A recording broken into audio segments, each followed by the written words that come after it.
You might be wondering why I published this video on my Brexit channel of all places. But what happened in Washington yesterday is the result of a development that has not only happened in the United States. Populism and populist method can now be found everywhere.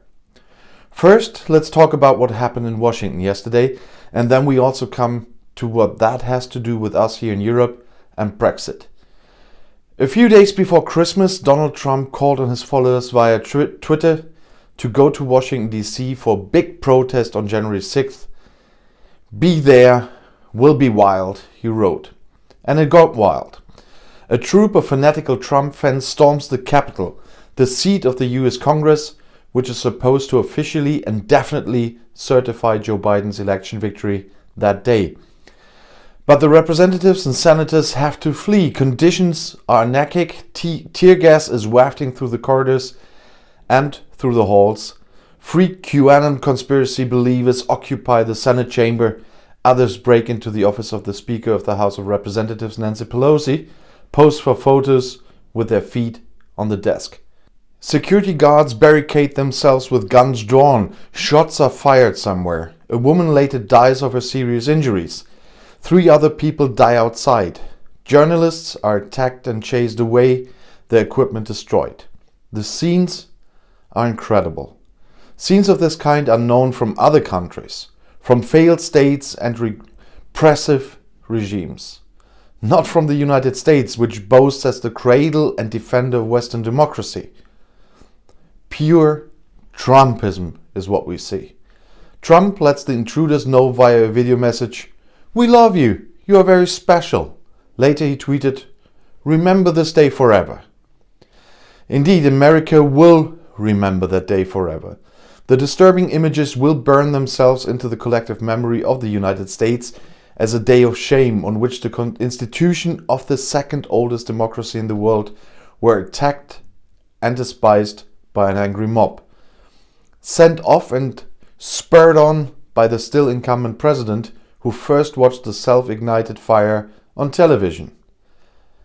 Actions follow words. Trump has unleashed violence. He has spread lies and sown hatred for 4 years. Now he has reaped the harvest again shortly before his political end, for a shameful finale.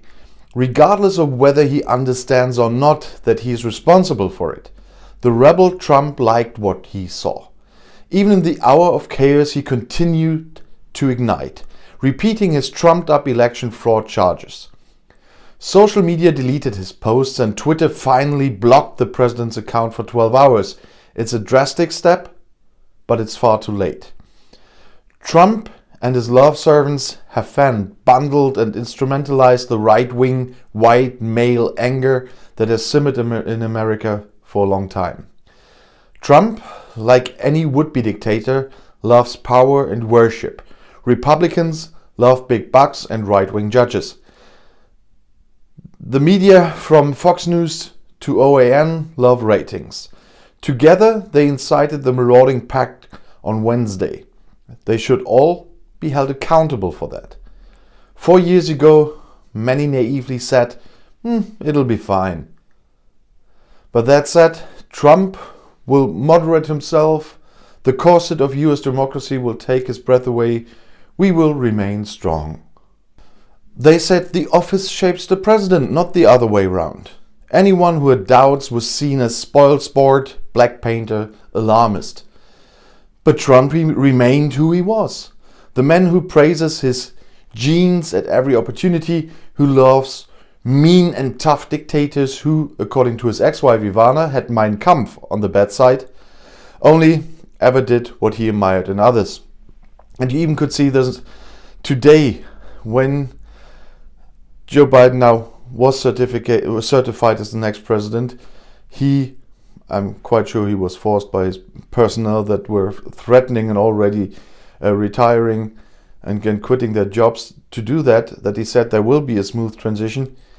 But even then he said a smooth transition from the greatest presidency in history. President for life, Trump said of Xi Jinping. Maybe one day we should try that too. That totally blends in with the whole picture. But for that he needs food troops to fight this fight for him. Since 2016 he has cherished them, caressed them and motivated them with false-tongued messages. He encouraged the neo-Nazis of Charlottesville, he encouraged armed corona deniers, he called out to the right-wing extremist Proud Boys, stand back and stand by. They only heard the second half of the sentence, be ready, and that's exactly what Trump intended. Their moment came on Wednesday, the day on which Congress was due to make the November election results official, an act of routine enshrined in the Constitution. And then it was the day of insurrection, as Joe Biden puts it straightforwardly. This uprising begins on two fronts. It begins in the House of Representatives plenary, where Trump vassals like Ted Cruz cynically protest against the certification of the election results in order to ingratiate themselves with the grassroots. No real attempt to overturn the election, they whisper behind the scenes, just a political stunt. The other front of the uprising runs at the opposite end of the National Mall, where Trump rumbles endlessly about election fraud in front of tens of thousands of supporters. We'll never give up, he shouts. You will never take back your country with weakness, you have to show strength. The fronts unite like in a bad movie. Roaring Trumpists break into the Capitol, wave the secession flag, storm the hastily vacated plenary chamber, proudly post selfies from Nancy Pelosi's office. The employees have to escape to safety so quickly that they cannot even close their emails. Absolute banana republic shit, mumbles Republican Representative Mike Gallagher, an Iraq veteran who tweeted a video from his office. The last time the US Capitol went into such a lockdown was September 11. And the last time Capitol was breached like this was 1814 by the British in the War of 1812. Although this escalation was to be feared, although it has been planned for weeks in networks like Parler and Telegram, the hallowed halls of US democracy are at the mercy of the right-wing hordes. Where is the federal police? Where is the National Guard? Quite different in the summer, when soldiers brutally cracked down on Black Lives Matter protesters in front of the White House when they cleared Lafayette Square with smoke candles and tear gas, just so Trump could pose in front of a church with a Bible for photographers. The police in Washington also reacted late. That they were obviously not prepared is unforgivable. The omens were clear and unambiguous, a violent escalation at least not ruled out. Nevertheless, the rioters were not only able to get into Congress, but also apparently to be quite relaxed about their mischief. Only after about 4 hours did the security forces report that the Capitol was safe again. Videos can be seen how numerous intruders leave the building completely unmolested. That will also have to be dealt with.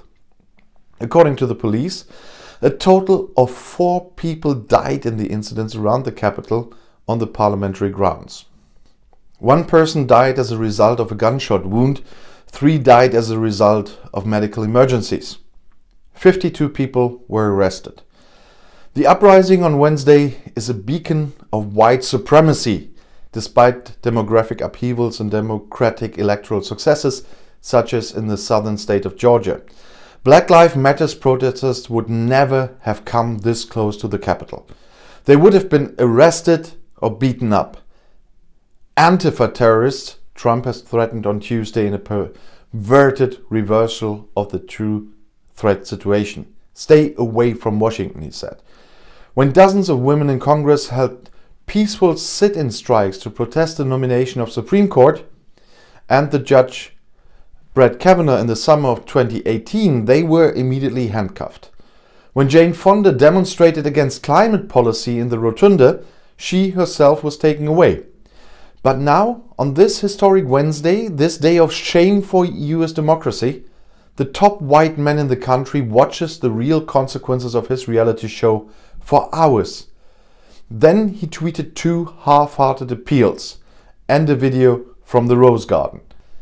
And even then, he repeats his great lie. We had a choice that was stolen from us.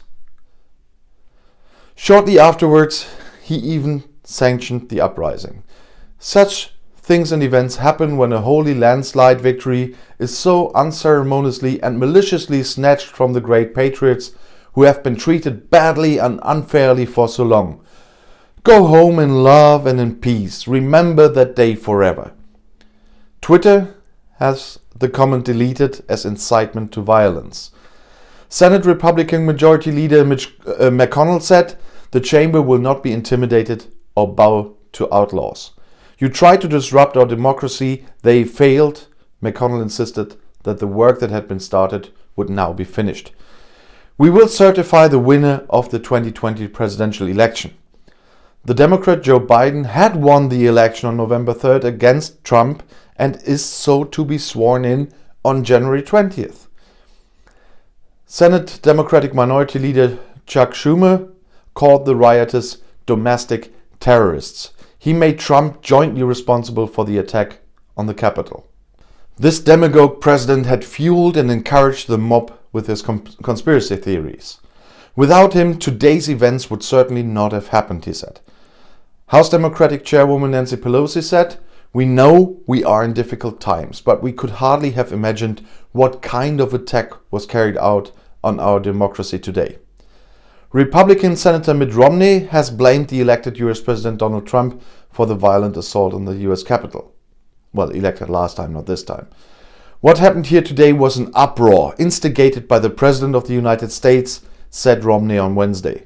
Romney described Trump as a selfish man with hurt pride. The Utah Republican, known as a Trump critic, called on his colleagues in Congress not to object to the official confirmation of Democrat Joe Biden's victory.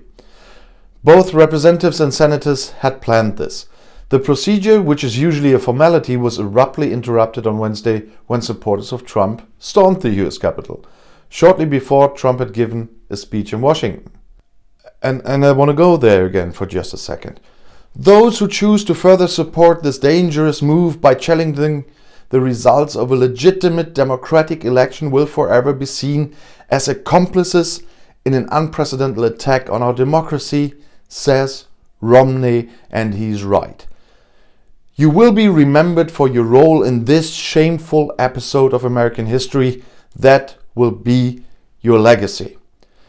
In the midst of the chaos in Washington, the news broke that the second Democratic candidate had also won the runoff election in the US state of Georgia against the Republican incumbent.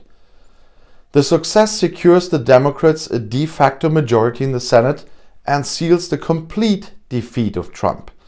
A ray of hope in gloomy hours for American democracy. But is that also linked to the hope for a better America?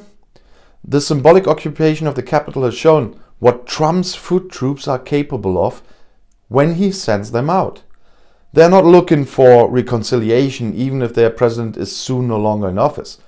Some Republicans who loyally stood by the president's side until the last minute may now turn their backs. A few did that in the certification of President-elect Biden, but not all of them. There were still shameful pictures when there was a vote on the Pennsylvania election.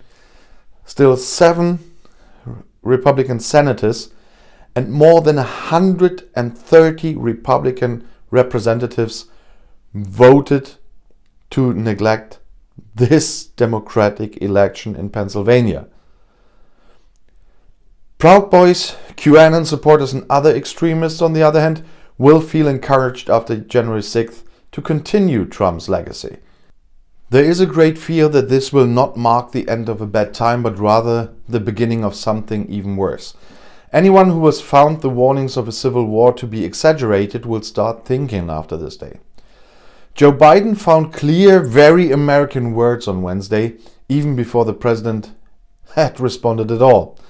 He pledged the restoration of democracy, decency, honor, and respect over the next 4 years. But pathos will not be enough to reunite the USA. One can only wish Joe Biden and his Vice President Kamala Harris a lot of strength and luck in trying to bring the country back to rest. After the US parliamentary seat was forcibly stormed, Congress met again in the Capitol on Wednesday evening. First, the Senate resumed to deliberation on the certification of the presidential election result. The House of Representatives also wanted to meet again that evening, and they did. In the face of serious protests by angry supporters of the elected President Donald Trump, the Congress chambers had to interrupt their deliberations for hours beforehand. And you must really let this run through your head. The incumbent president incites people to storm the seat of democracy in the United States. Trump supporters marched in front of the Parliament building and broke into the building. What happened in Washington yesterday must be a wake-up call for all of us. Here in Europe too.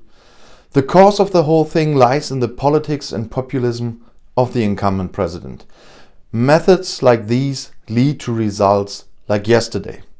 Lies, the raising of absolutely unrealistic hopes, false promises. That is the Trump method, and it led there. And there are dangerous parallels with Brexit and the Johnson administration. The game with the peoples that David Cameron said devised when he initiated the referendum on June 23, 2016, without external pressure, backfired. The Prime Minister at the time believed that in this way he could secure EU membership and his office. Cameron had miscalculated. It is true that the proportion of EU friends in Great Britain was higher than in previous decades. The Brexit campaign, however, massively supported by nationalist zealots from home and abroad, narrowly prevailed in the end. In the UK, criticism of the EU as a result of the financial crisis became the focus of populist politics. Populist opponents of the EU have successfully conveyed the message that the EU is being ruled by a faceless and unelected elite. What a load of crap. They say the EU imposes laws on the people of Europe without giving them the opportunity to influence or object. This message was successful because the empty promise to take power from the elites and give it back to the people seemed the only way out of the perceived powerlessness of individuals in times of crisis. By the time the referendum was scheduled, the foundation for the victory of the Brexit supporters was already in place. For the Leave campaign, the undemocratic and bureaucratic EU formed the elite that had to be overthrown. The Remain campaign, on the other hand, failed not only because of convincing criticism of the domestic political and global forms of power that distort European democracy and influence people's lives, but also because it often criticized it at all. The next example in the general election just over a year ago, and Boris Johnson won, with methods previously unheard of in Great Britain.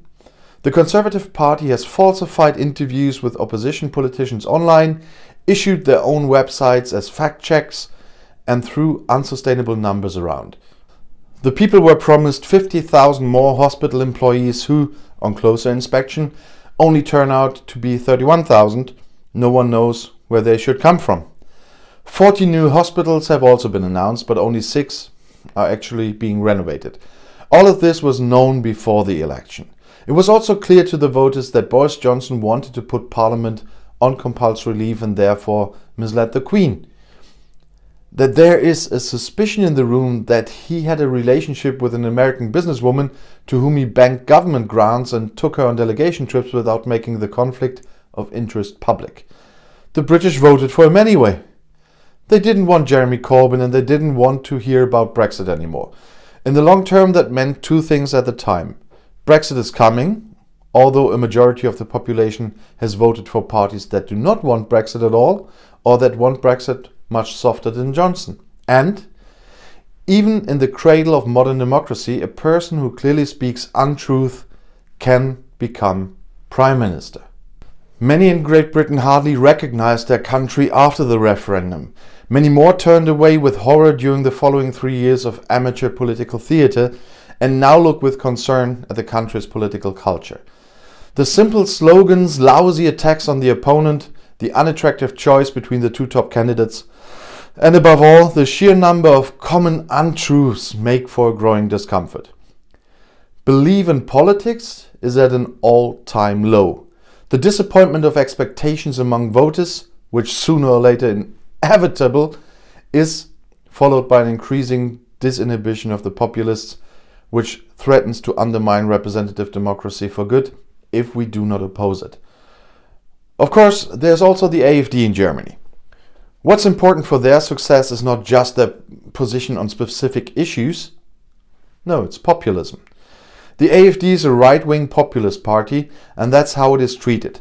It takes the side of a people understood as homogeneous and distances itself from the political elite.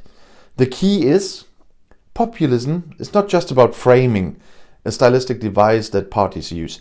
It is also an attitude characteristic of voters, and that's the problem. If the party sees itself in its program for the 2017 federal election as standing in the history of German revolutions, if they claim that there is an oligarchy in Germany and demands that people must become sovereign again, then that falls on fertile ground in the electorate. Populism is not the same as protest. Protest is a vague rejection of the status quo. Populism, on the other hand, is the rejection of the status quo because one prefers another, more immediate, organic form of governance. To the populist means that one believes that the people have to decide about everything, even beyond the institutional boundaries guaranteed by the liberal constitution. Right-wing radicalism is hostile to cultural and ethnic groups. Populism turns against those who contradict the supposed will of the people, established politicians and parties, but also artists, academics, intellectuals, and the wealthy, depending on the political coloring of populism. The AfD and a large part of its voters are both together, right-wing extremist and populist. It is therefore not surprising when a study by the University of Leipzig shows that the majority of voters are anti-democratic. Populism is not that per se, but it represents a thoroughly illiberal ideal of democracy. What this looks like in practice is shown by the reforms of the governments in Hungary and Poland, which are always justified by enforcing the will of the people against an aloof elite, media, cultural workers, or constitutional judges. The strategic debate about winning back AfD voters will not become obsolete, but its focus will change. Those who vote AfD are on the right in terms of social policy, and some AfD voters may even be theoretically reachable through more conservative politics, but that's not all of them. Most of them basically do not trust the old parties, and some actually want a different kind of democracy, perhaps even an alternative form of government. With the integration and refugees issues, the other parties run into a wall because of AfD voters don't trust them anyway. They just order the field of the AfD. But they themselves cannot become as populist as these if they do not want to run the risk of questioning their position on the free democratic basic order. Personalities who sought to become strong leaders in a crisis of popular parties are probably only a short-term solution. One reason is that an authoritarian demeanor and the example of right-wing issues may generate approval on the one hand, but not to such an extent that it outweighs the rejection on the moderate side. What we as a conservative CDU might win back from the AfD after Merkel, we might lose to the Greens or the FDP, quite apart from the fact that we would be putting the union itself to an acid test. Another reason is that even popular outsiders, if they are successful, are at some point involved in the game of negotiating and compromise within the party as in possible government, and can ultimately reproduce the same disappointments from which the AfD has always lived. The AfD wins not only because it's right-wing extremist, but not least because it is populist. In both cases, they meet with the attitudes of a large part of their constituents. The parties have thought long and hard about how to deal with right-wing radicalism. It's time to develop strategies to deal with populism. In Eastern Europe, nationalism grew stronger after the collapse of the Soviet Union and the Eastern Bloc. Economic problems, in some cases strong corruption, numerous changes of government, and low traditional party ties led to social instability that may have been perceived by many as depressing. Massive transformation processes have left traumatic experiences. social tensions, frustrations, the dissolution of social cohesion, and fears about a new, accelerated, more global world. In contrast to Western European states, there are hardly any efforts to distinguish the political mainstream from radical right-wing parties. With these, the line between right-wing populism and right-wing extremism is often blurred. Democracy is not only form of government, and it's not the only form of government we can imagine. And the demand to fundamentally reform or abolish the system is not uncommon. Radical right-wing parties in Eastern Europe mostly refer to authoritarian forms of government in their respective national history, often to be interwar periods. The willingness to see and to use violence tends to be stronger than in Western Europe. In some cases, paramilitary groups exist around the parties. Right-wing populism in Eastern Europe is constituted by the demarcation of we and foreign, whereby there are less migrants than ethnic minorities who are discriminated against. Today's Eastern Europe is a stronghold of populism, which represents a kind of economic nationalism and relies in particular on the protection of domestic industry and agriculture in times of open markets. The main driving force was the transformation experience in the 1990s in general and the lack of consolidation of the party system in particular. The heterogeneity of the region must be taken into account. Poland in particular is considered a special case. As populism, there is characterized by a special EU opposition. Despite the much discussed negative influences of populism, it is able to enliven democracy through its agenda setting. In the defective democracies in Eastern Europe, however, this optimism can be dampened as populists in new democracies without a fixed party system and in the wake of a higher voter fluctuations are more dangerous than in stable systems.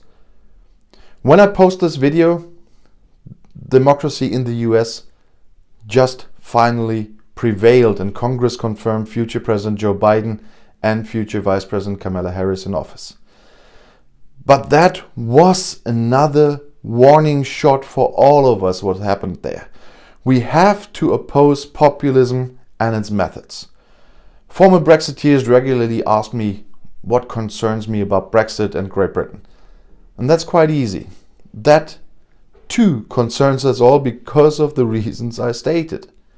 Not to be silent, to enlighten and to fight the lies and phrases with facts, especially in our own neighborhood. That is something we all can do. And I will continue to do so. An insurrection and an attempted coup in the USA by a disgrace of a president should really be a wake-up call for each and every one of us now.